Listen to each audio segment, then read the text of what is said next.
Adin ka jing lekai FIFA World Cup, ka jing lekai EFL Cup round of 16. Kala sedang biang. Ka jing lekai hapdeng ka Manchester United Bersha ya ka Burnley. Haga ka jing lekai ka Manchester United ka yo 100% ka position. Ka ba ka Burnley ka yo 100% ka position.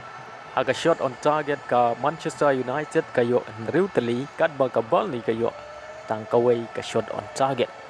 Apa pai sya kani ke jingle kai ke Manchester United kala yo bat pen kijar ningkong tangah ke minit ke ba arp nyau leng ba u Christian Eriksen u badai u player World Cup jong kari Denmark.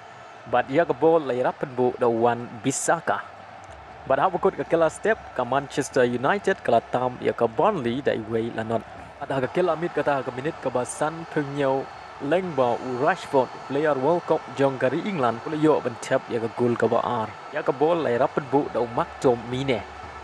Leng ba kani ke jing job ke Manchester United kala yo ben rong sya ke quarter final jong ka EFL Cup. Aga wei pat ke jing le kai ke Newcastle United kala la ben belim ya ke Bournemouth dai wei lanot.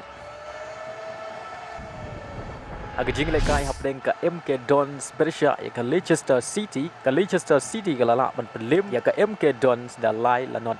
Ya gini ki lai gol jong ke Leichester City la yo ban tap do Tielemans ha ke minit ke ba Quater u Perez ha ke minit ke ba Arp Kundai bat Wardi ha ke minit ke ba Sanpeu.